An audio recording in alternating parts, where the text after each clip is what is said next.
For our next guest, been knowing these two guys for Too long. pretty long time. Not too long, for a pretty long time. But as far as um, being in our market and being in a group of developers that's pushing the needle, being a group of developers that buck the system, challenge the system legally, creative, especially in design, or creative in financing, creative in finding money, creative in applying it and saving money. I think it just don't get any better in my opinion than 5812 development. That's Leroy Theard, yeah, and John Romant.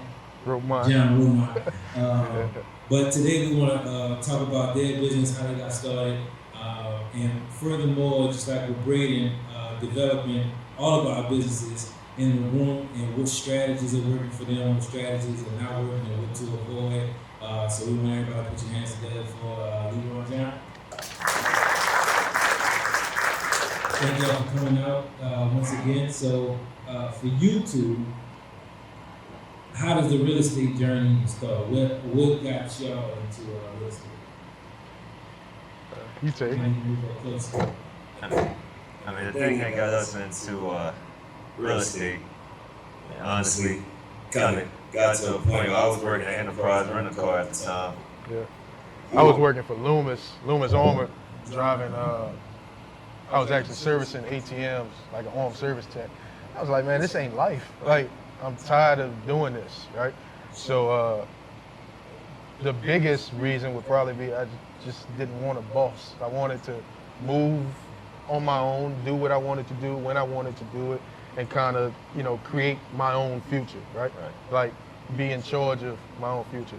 A piece that's even bigger than that for me is when I started, my son was on the way.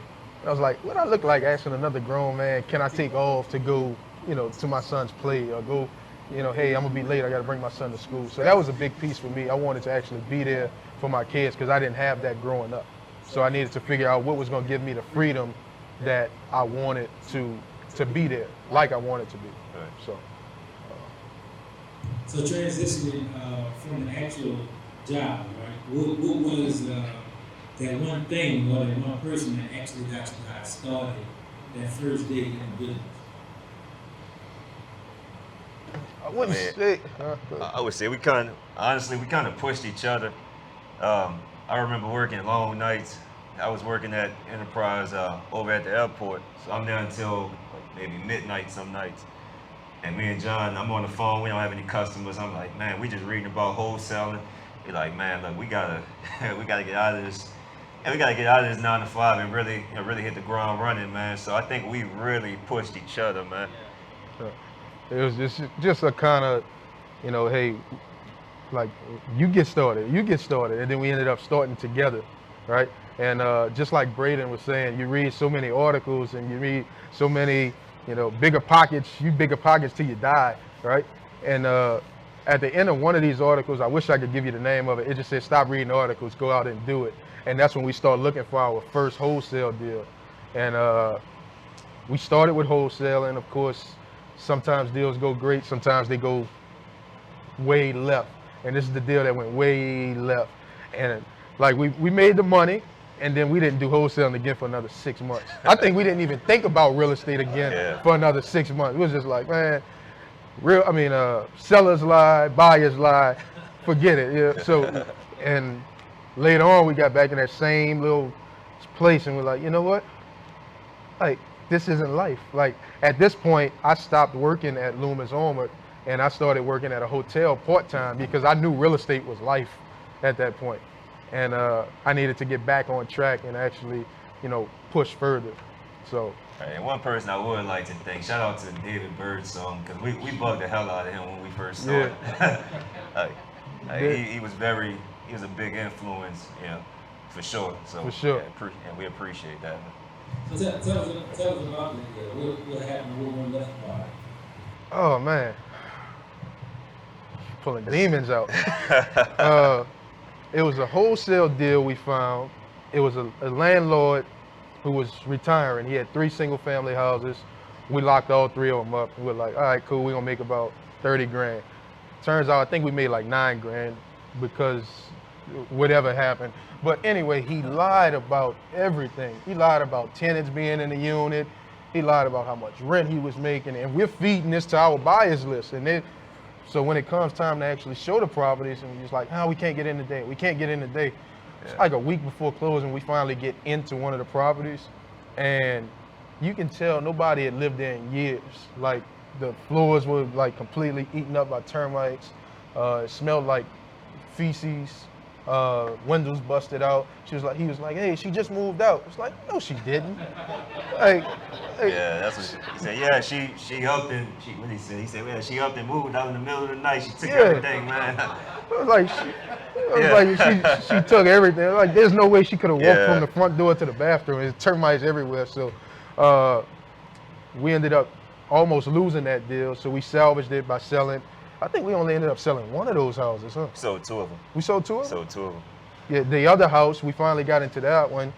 The whole roof was damn near ate up by termites. So it just was, I think we weren't prepared for, we thought people would be honest, right? And we almost lost that deal. I had already quit my job, which is stupid. Don't quit your jobs. I think just the untruthfulness of the whole situation. And the buyer knew that we were new, so he took advantage of that. We still made some money, but I just was like, forget real estate. Something else has to be better. Yeah, but what was the lessons learned you think that y'all took away from that situation that y'all applied today? Say, man, you got to do your due diligence, man. Yeah, can't just take somebody's word. Yeah, you got to do your own research. If not, it'll kill you. Yeah. So fast forward, so you took a 6-month pause. Mm-hmm. So what happened next? What was our first deal after that? I think our first deal we bought a fourplex. The fourplex in Woodmill. Yeah. And The murder house. Yeah. The murder house. Not like really. Somebody got killed in the backyard. I think somebody did get killed in the backyard. Yeah. 2 people. One got killed in our backyard, one got killed in the yard behind us. Real estate wasn't good for us starting out. Yeah. It's just like, man, we're seeing a lot of stuff right now. So that was the next deal. We worked that one on the owner finance. We ended up, the guy had lost 2 of his fourplexes, and this one was like, I guess, the next one on the chopping block. So we offered him $2 grand down. We offered to take over his mortgage, and the deal went through. We picked it up, we used our refund checks, and we borrowed some money from a friend, kind of made the units ready, got them rented, and I wish I could say we rode off into the sunset, but we hit problems on that one too. We just, feeling our way around. We were 21, 22, just trying to figure out how the game goes. And there was so much deferred maintenance with that property. Just trying to, we were working 9 to 5s at the time, so just trying to keep up with all of the deferred maintenance, man, we couldn't climb out of the hole, so yeah. And that one went pretty bad for us, man. So it didn't start out so great, man. So when did y'all start getting traction? At what point? I think we just kept going. I mean, the bumps always came, but we just knew how to maneuver. Yeah. Right. So we just kept going, kept our foot on the brakes, remained diligent. We did a few more wholesales. 2015, we started flipping. When we started flipping, we were kind of like, hey, I don't feel like dealing with wholesaling anymore. Wholesaling is an easy way in, but it's a lot of work. You know what I'm saying? You're playing both sides.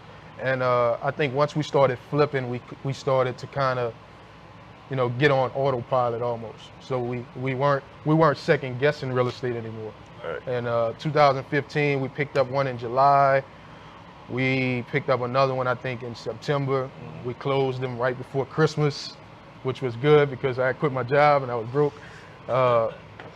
Keep your jobs. Yeah, keep your jobs, man. Until you like really build up like some money, like keep your jobs. That's what really made my journey rough. He kept his job, I didn't. So. Yeah. He's still right there, so yeah. So what's the difference you think, in your opinion, as far as operation-wise between wholesaling and flipping, because I mean some flippers they think wholesaling is easier, and some of the wholesalers think that the flipping is more lucrative and easier, and both sides try to switch sometimes. So kind of myth bust. What's the reality of actually flipping versus wholesale? I mean, we've done both individually and we've done them together. Like right now, if a deal comes, we monetize everything, right? If it's not a good flip and it's not a good, buy and hold, then we'll try to wholesale it. So I guess wholesaling is easier for the flipper looking in because you don't have to have any capital, right? It's really just making phone calls, making connections, and working the network, right? On the flip side, I mean, I think your biggest challenge is just raising money and managing crews, and a lot of flippers who don't have construction knowledge probably have a hard time like really making it. I grew up in construction. I grew up going to the job site as early as 6 years old, swinging hammers, sweeping floors and stuff like that. So I knew construction going from 6 all the way up to 12, 13. And then even in high school, I had a minivan. So I was like 16 years old with a minivan, and I would go to school half days, and I would fix people's houses after Katrina, like just me and one of my friends. So I knew construction, and I knew how to do everything. That's what made it kind of easy for us. Man, I didn't know nothing about construction when we started, man. I just kind of leaned on this guy, man, when we first started, and it was a pretty big learning curve for me. Yeah. And that's the boy, that's the conversation we're already. We have a lot, yeah. You the square footage guy, I'm just the marketing guy. Yeah. But moving forward, you gotta get out of that mindset. And I want to thank you for challenging me on that, because even like the renovation that I'm into now, like with ramps and stuff like that. For sure. Just getting out of that comfort zone. Mm-hmm. So tell us a little bit about getting out of your comfort zone with scaling up, right? So you started out wholesaling, then you got into the flips. Now fast forward to where we are now. How did this transition happen? Or what is the transition? So you guys now are transitioning from flipping to what? So we transitioned from flipping to I wouldn't- Airbnb. Well, Go ahead. I wouldn't necessarily say transition. We still flip, yeah, right? Like we still that's flip. still a big part of We our still- business, actually. Yeah, we still Yeah. wholesale. We still do everything. Right. But we our focus is more, and I'll let Leroy take it, like on the commercial side. Yeah. So, a few years, that was maybe 19. in 2019, we got into Airbnb really heavy. Well, no, we got into Airbnb That real might have heavy, been when it was on like 13, Craigslist. 14 and Yeah. stuff. Like we were renting units on Craigslist and VRBO before Airbnb really got the buzz. And of course, 2017, we lost a lot of units. And then this was our pivot, which is, what Leroy speaking of. Right. So we kind of pivoted into, finding commercial properties with hotel zoning. So that way, that kind of allowed us to get around, all the Airbnb, the fickleness of Airbnb in the city. So that's kind of where we are now. We're kind of in the beginning stages of the pre-development side with most of those projects. So. So what's the hard part about finding those actual properties? Because it sounds good to circumvent the city. I just find a zone. I just find properties that's on that. What's the reality of finding properties like that? I wouldn't say it's hard. I mean, it's the same as finding a deal where the numbers work for a wholesaler. You just, you do your marketing, you find a deal, you see if it fits certain parameters, right? If it's commercial in a decent area for tourists, then we'll go ahead and say, hey, let me see if I can get a hotel license. If I can't get a hotel license, can I get a B&B license, right? And then we push forward from there. It's the same as finding any deal. If you're looking for a flip, if you're looking for a wholesale, when the leads come in, you put them you sort them, right? You put them where they belong. So y'all found a way to target properties. You fuss at me about systems and stuff all the time, man. We still see an address, look it up on our phone, and call people directly. So Yeah. we got spoiled when we hit Central City with our flips. Everything was coming to us word of mouth. We didn't do marketing for years, like from 2015 to like now. We still don't do any marketing. It's just people from the neighborhoods, we're always present, right? So people from the neighborhoods, they'll bring us a deal. People who know what we do bring us deals. We're active on social media, get deals sent to us all the time. So yeah, we didn't really put any marketing into it. Right. And so what's the difference on the construction side between residential and commercial? I remember when we was on the phone, you was telling something about a stormwater. Stormwater, Yeah. man. So tell us what's the difference between commercial and residential construction. A lot. Yeah. I mean, your basic building practices are the same. Our first project was like 2019. We encountered stormwater. We encountered Sprinklers. fire alarms. Stormwater, basically, the water that runs off of your roof, you have to, if you're doing a commercial project over X amount of square footage, you have to be able to catch and redistribute that water. Right, so you got to solve the city's problem. So how you solve? You pay them.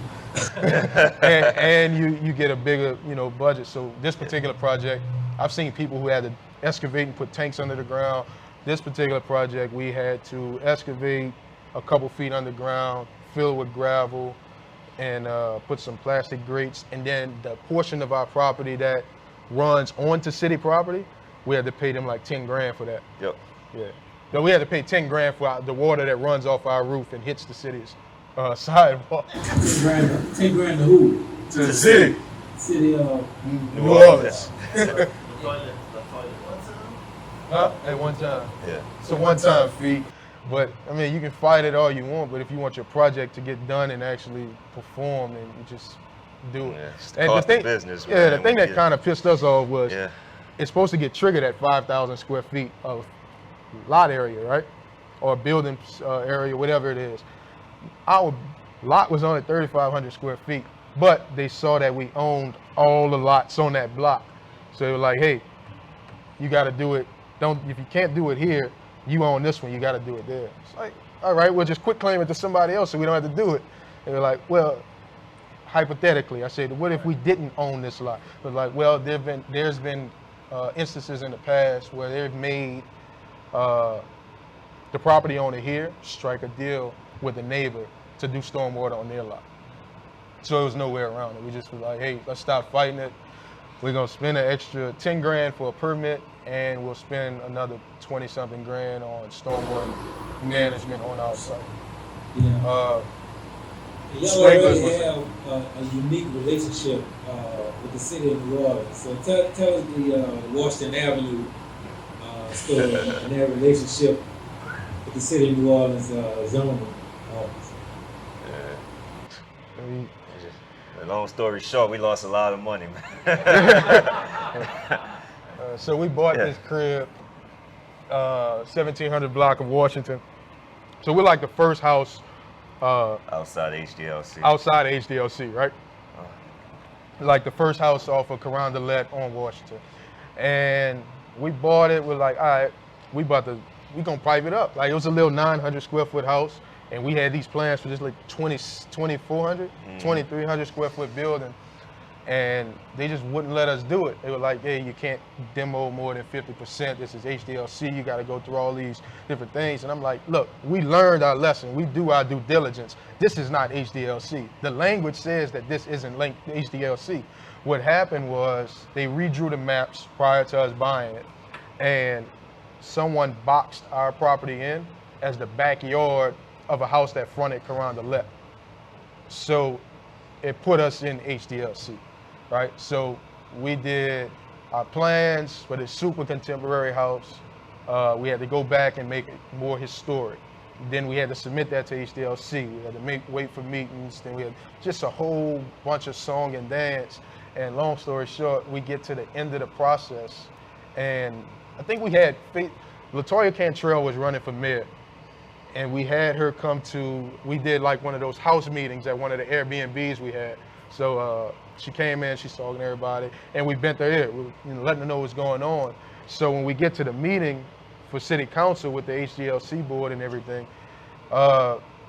she tells Elliot to go and check the language. And the language clearly says all of the houses that front Carondelet and all of the houses that are in the 1600 block of Washington. So we spent all this money, 3 more sets of plans, 7 months of interest down the drain, Right. holding costs killed us. And And we're dealing with hard money, so you know how expensive that can get when you hold a property for that long and you can't even get started on it. So right. So Elliot comes down like 20 minutes later. He's like, "Hey, I'm sorry, our map drawer made a mistake." yeah, we're like, well, sorry. Yeah, That's it. That's all. that was it. No, he said we'll get you your permit this week. But I mean, at that point, we were just building a house to make good on our name at that point. Like just to, all right, we borrowed this money. We need to finish Right. it. We need to get the hard money guy back the money that he lent. When it was all said and done, we had to go to the closing table with a $93,000 check to clear everything up. Yeah. So y'all had to pay. Y'all had to pay. We had to pay to sell it. Right. Yeah. But we were smart. I mean, we took a while to sell it. We ran Airbnb out of it. We made 117 grand off Airbnb prior to selling it. Right. That So- works. Yeah. Yeah, it worked. So So what's the lesson learned out of that? Because you already learned the flexing the muscle of due diligence from wholesaling, and then you actually do the due diligence correctly, and then you still get sucker punched by an outside entity. So now moving forward, getting into the commercial, which is just as risky. Now, like, how do you protect yourself and manage the risk on it moving forward? I mean, same thing. I mean, just do your due diligence. Right. On Washington, there was nothing that we could have done differently, right? To make sure we didn't deal with that, right?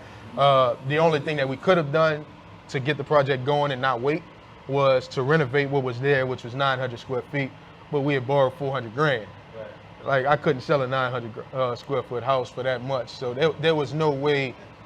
Right. Yeah, it just wasn't gonna work. I mean, the biggest thing for us, like he said, the biggest thing that helped us was running Airbnb out of it to recoup some of that money back. You know, so that's the biggest thing, man. When you get, when life throw you lemons, sometimes you gotta make lemonade. Yeah. So And like we took a stab in the dark. We Yeah. had no clue that house was gonna pull in 10 grand a month. Like it's like, okay, let's keep it. But we couldn't keep it. We had to cash people out. Right. But it did help our model as far as Airbnbs. Prior to that, we had 2-bedroom units everywhere.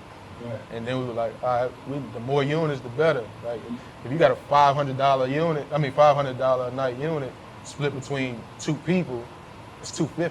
If you got a $500 a night unit split between 10 people, Right. it's chump change. Everybody, you rent it way better. So Yeah. Tell us a little bit more about operations and kind of like the dynamic of a partnership, right? So just like the conversation with Ray when you talk about scaling up, and you have partners involved. He hit it on the head that each one of his partners have a unique strength. I'm not gonna ask you John weaknesses, but I'm gonna say, how do you guys play on each other's strengths and weaknesses to make the whole ship move forward and build a successful business, day to day wise? I would say John's probably more of. On John's end, I think he's probably the more analytical one. He'll get out, analyze deals. He's good at finding deals as well. So I think that's his biggest strength. I think I'm really good at, relationships. So I think when it comes to relationships, making contact with people, bugging people, that's probably more of my areas. I'm more relationship oriented. I think John's more the analytical one. and I'm more of the, I don't know, I guess I know what needs to get done. Let me find people to do it. Yeah. And Leroy is same way, but he'll take on a lot of those tasks. Right. So So have y'all found Nope. a way to find quality people? I'm tired of to show up firing to people, work? man. Huh? Tired of Tough firing right now, people, man. It's Well, tough. when you find out, let us know. So talk a little bit about like labor management, right? So you guys manage your own short-term rentals. Yeah. That's, Right. that's one labor piece that's a challenge. Then you guys have multiple crews running these projects. How are you finding talent and labor, and how do you guys manage to keep it? so that you guys can continue moving forward? So I mean, on the Airbnb side and the short-term rental side, yeah, we manage, right? And we even manage for other people, but we're not boots on the ground moving around. We have, if we do anything, it's just work the messages. And we have teams out there that do cleanings, teams out there that, take care of the landscaping, supply runs, all that different. So like everything that actually needs to be done with your hands, or actually see the product. Some of these products we haven't seen in months. But everything that needs to get done in the field, we have people to do it. The back office stuff, we had people to respond to messages and stuff. I just felt like the personality that got us to the superhost status wasn't shining through. So I'd still be, helping out and jumping on there and different things of that nature. Where y'all recruiting talent from? So you hand-to-hand combat people. How you find those? Is it Indeed, LinkedIn, word of mouth? Word of mouth. Okay. Yeah. Word of mouth. Calling you, who's working for you, calling this one, hey, you got somebody. It got to a point, man, we stopped sharing contacts because people were so hard to find. Yeah. And I was like, hey, everybody's still contractors, still in subs and stuff, but we had to go back and just like, hey, that's not how we started. Like anybody who's talked to us personally, we give them every bit of knowledge we got, every contact that we got, and it got to a point where like we couldn't touch any of these guys. So we started to be like hermits, and we just had to all right, let's get back to who we really are and cast a bigger net. Yeah. And casting that net just came in the form of making more connections, talking to more people, and stealing their subs. Yeah. So we want to talk about retaining talent, right? So I know going out in that outreach, that's one piece. But then once you get them in, you got to keep them in. So how you think you guys, what does culture look like inside 5812 to keep talent on the inside? I mean, pay them on time. Pay them on time. And the other big thing is just keeping that direct line of, we try to keep a direct line of communication, just kind of create a relaxed environment. Yeah. Be direct. Yeah. Be direct. I think being direct is like, and paying people on time. Yeah. That's like the biggest pieces that kind of keep our guys around. They can tell when you bullshit. Right. And of course, they don't like it, right? That's subs, and that's like with the cleaning ladies, the Airbnb help that we have. Like, just be direct with them, be firm, tell them, give them exactly what you expect from them. Right. And, treat them with respect, that's for sure. Yeah. Yeah. And market specific wise, so I mean, another issue, lumber prices. You guys build from the ground up, right? So what's your plans on managing? Because you can't avoid it at this point. So managing lumber prices. Go ahead. I mean, for us, fortunately, when lumber prices shot up, the market shot up as well. Mm-hmm. So that was fortunate. That was a fortunate thing. But I mean, as of lately, thank God the lumber prices have come down. Yeah. So. But the big thing for us was just catch it on the front end. Yeah. That first deal when lumber prices first went up, it killed us, But like now we're kind of able to, just include it in the budget. If the numbers work, the numbers work, and we just move on with it. Yeah. I think it's good. So what is you guys' current state versus future state look like, right? So where's the gap for as where you guys are now versus where you want to be, and how can we help you close the gap? Got a long way to go. I mean, I don't think we'll ever reach that, that point where we say we're done. But the ultimate goal is like have the business be able to operate without me there, and without having to call me every few minutes when I ain't there. Right. So to get to the point where we're not actually working in the business anymore, just overseeing, what's going on. I agree. What about you, like John said, man, if we're not there, we want the business to be able to run smoothly. And I mean, something else, that we talk about is moving into other states. So, growing a business, to where, a 5812 is a national company. I think that's a goal. That's a goal for sure. Yeah. What do you think is a hurdle for you right now? Let's start with the automated part, before it's automating everything. Before going nationwide, what you guys think that hurdle is that's keeping you from automating? Trying to help you close the gap, bro. Listening to Emil. Emil's been preaching systems. And I'll be honest, we treat it like a hustle. Like we treat it like a business, but we hustlers. We take on a lot of stuff that we can probably delegate. Yeah. Even when we hire people, I think, it's the Airbnb. That's John's baby.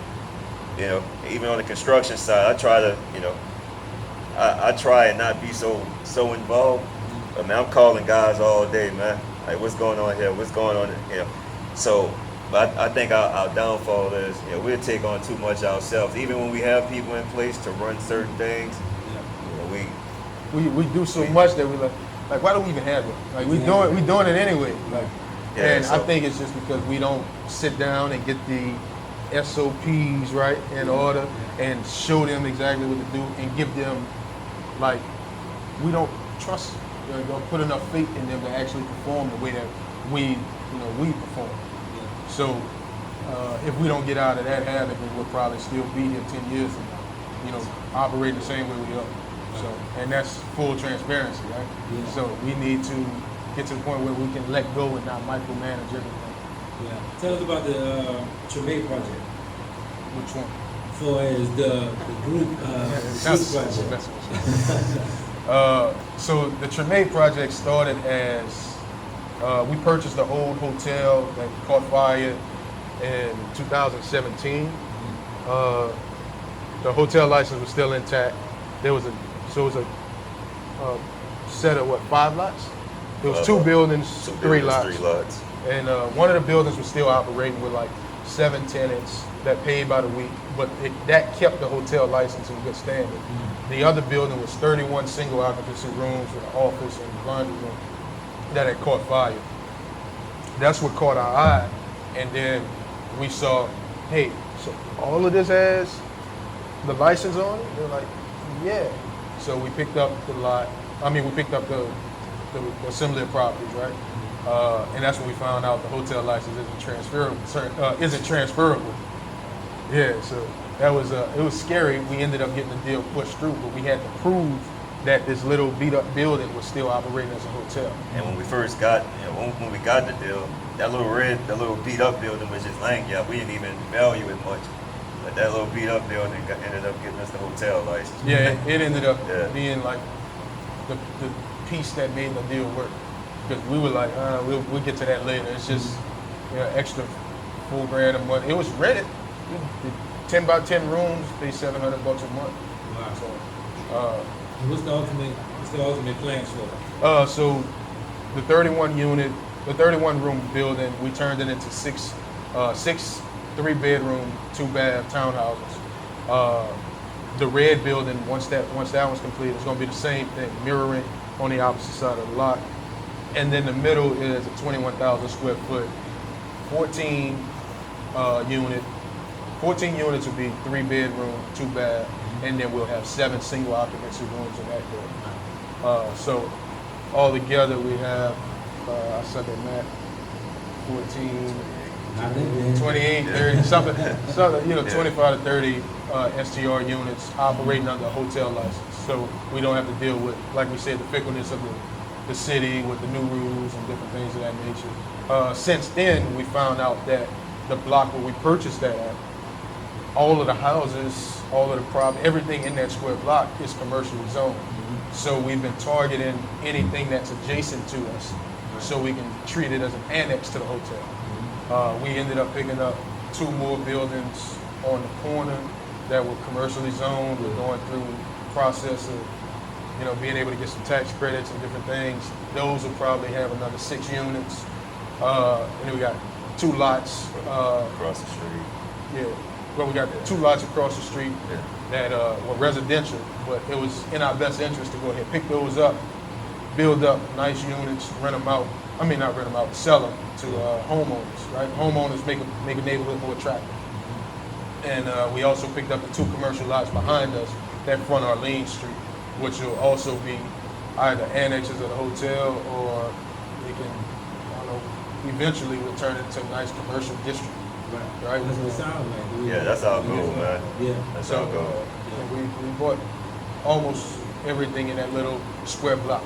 Yeah. I think that's perfect. Yeah. So what does the John Leroy today tell John Leroy in 2015, 2014, the Enterprise Hotel owner truck driver? John, what advice you have for those two guys right there? Just do it. I mean, I don't know. I really don't know. I mean, it's hard talking to myself, but if those guys have that interest in real estate or have that interest in anything, right, to create freedom in their life, just go for it.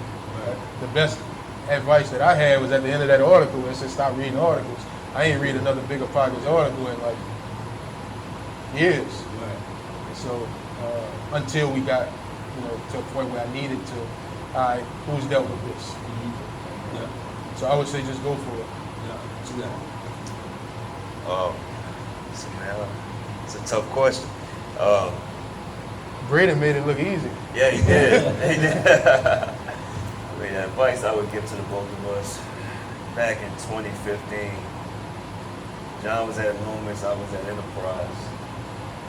I tell myself stop having babies too. I think I was on the second one at that time. And I'm still going. Yeah. I think we had a little break where we stopped doing real estate for a second. So I think some advice I would have gave myself was, well, me and John would just keep pushing. Because those, how long we took off, man? 6 months. 6 months. Felt like it was longer, but yeah, that time, I feel like we missed out on a lot of opportunity. So just keep pushing, man. That's the advice I would give to the both of us. And I think back to that time when we took that break in 2012, the city was ripe. I mean, It was. everything was messed up. You talking 100 grand months on wholesaling. Like it was crazy. So we missed out on a lot of money just by shying away and kind of getting in our feelings, for lack of a better. I'm glad we were able to pull it back together, fast, and it wasn't, a 2-3 year thing, So. Well, I want to challenge you. So, same thing at the end of that article, we say just do it. As far as scaling up and getting out of the day-to-day, just do it. Yeah, for sure. So just do the SOPs, tracking. We talked about that earlier. If anything being tracked is not being tracked, just go ahead and do it. And we wrapping up. How you guys interpret and manage fan risk right now? So what's that? So how you guys how you guys interpret risk at this point? So the commercial properties are risky, right? So with all your experience and everything you're doing right now, when you're looking at a risky endeavor, what's your thought process on that now? Because we know you're gonna do it. Right. But how y'all think about it and process through it to get to the point to where you're comfortable with analyzing it and managing it day to day and putting the people on it. So what does that look like? I mean, I think it goes back to the numbers. I mean, as long as numbers work, then we'll probably take the deal down. And we always have at least 2 exit strategies, right? I think like we've always had going in with one idea, and that idea didn't work, and then we had to sit there and try to figure something out on the fly. I think going in there knowing, hey, if this doesn't work, then we got this, right? And as long as the numbers work, we're good to go. And we take into account now, the state of the permitting and all of that. So we kind of make sure we either have or borrow enough money for holding costs, right? So, I think that's a big piece that we dropped the ball on